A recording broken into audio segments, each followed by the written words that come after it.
there, everybody. It's me. How you been?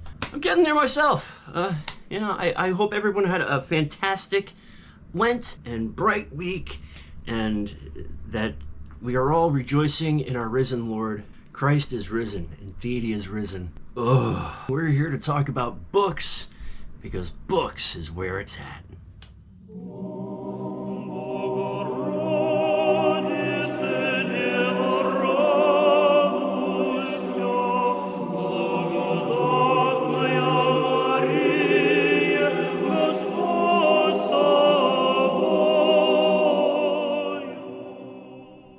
Welcome back, everybody, to Orthodox Review, the most uneducated educational program here on the internet today. I am your host, the guy with 1.5 thumbs, Raphael. I'm so very, very pleased to be back, and I'm pleased that you are here with me and that we can nerd out a little bit. It's been a while. I'm sorry. I've got no good excuses aside from being nuts, but we do have more on the way. Today, we're going to talk about a book that's not out yet.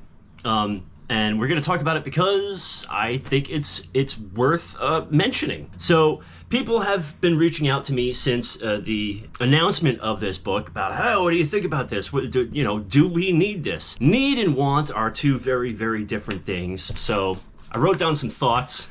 And so we're going to talk about this book just a little bit. And the book is the Orthodox Lectionary Bible from St. Ignatius Orthodox Press. If you've not heard about this, which I'm sure a lot of you probably haven't unless you subscribe to their newsletter, it is going to be a companion piece to the Anthologian. And what it will be, I had a tomato sandwich, okay? What it will be is these boys in a single volume. I know you're asking yourself, what in the blue blazes? That's a lot. It's the Gospel, the Apostle, Prophetologian, and Psalter in one massive volume. And you're thinking to yourself, how is it going to be a companion to this little guy right here? Well, that is very, very simple.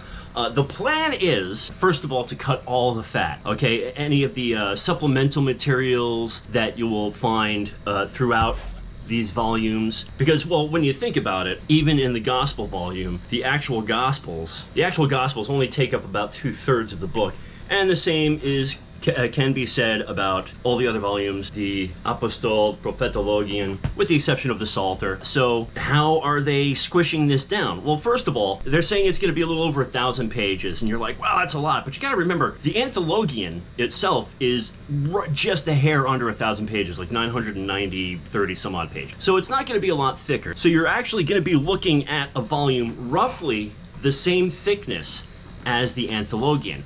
Now, you might also be asking yourself, okay, but we've got all these volumes here. What's the story with that? Well, this is going to be a companion for the Anthologian at home, for home use, for family use, for private devotion, maybe to be used as a pew Bible, they say.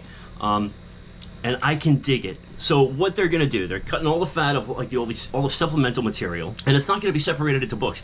No, what it is for every single day of the year, it will have all the readings. So you've got your gospel, epistle, maybe from the Prophetologian where necessary, like say during Lent, and psalm verses, that sort of thing, but without all the extra stuff. So instead of flipping from one book to another, looking for the correct pericope, or even kind of flipping back and forth between books, or getting all screwed up with instructions or whatever, you can just pick up your Anthologian, read through the service. When it's time for the reading, you look at your calendar, oh hey, it's April 29th, and you just go to that day, or if it's, in the Paschal season, you go to that day. Either way, you do that, and then it's all right there. It takes the guesswork out of everything. Now, there are Bible lectionary Bibles in other churches that do this. I know in the Anglican Church they have like a 3-year cycle, and their books are like massive, but it's all laid out. So for us Orthodox who do things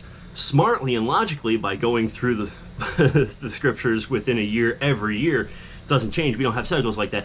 We can just go day to day to day to day and read through it. Also, I would say outside of using it in conjunction with the Anthologian, if you're just looking for something that has the readings for the day, you don't have to flip through your Bible, flipping back and forth. It's all just right there for you.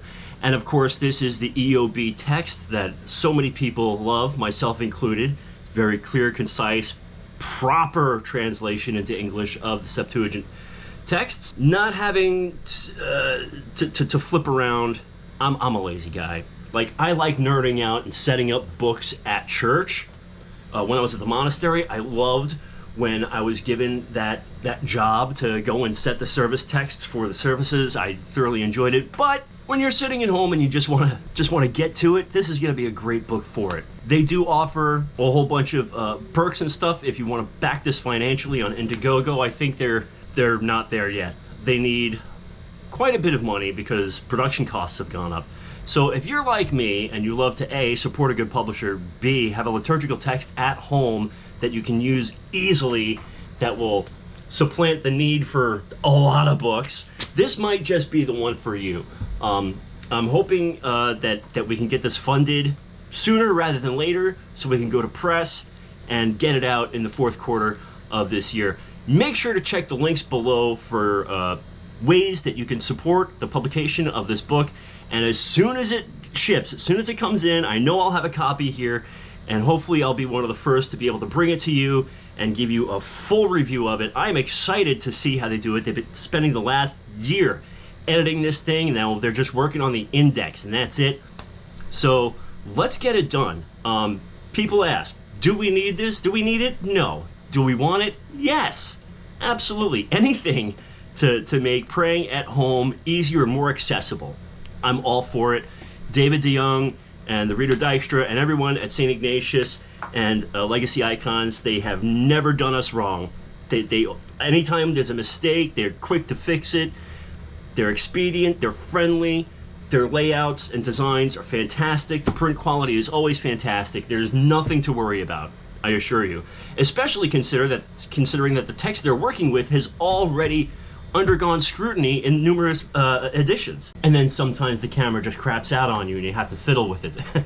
All the work has been done as far as making sure the text is correct, and now they're putting it together in an easy format for us. This is going to be great. It's going to be fantastic. I can't wait to get my hands on a copy of this.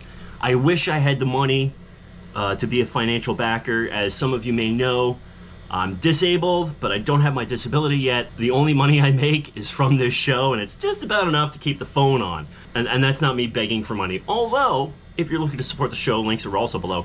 But anyway, let's make this book happen. The Anthologian was a great resource. A lot of people love it. A lot of people use it. Let's get the second volume in this and ready to go. And it'll make a great Christmas present for all of us, won't it? At any rate, on behalf of Spooky Cat and myself, thank you all so much for tuning in. Thank you for your prayers, your support. Thank you to everyone who's reached out to me, even though I know I'm a recluse and I have a hard time talking sometimes, except for when I'm just babbling to a camera.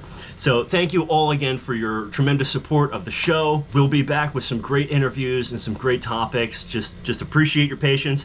And don't forget to go to church, say your prayers, and remember God. God bless you all. Christ is risen.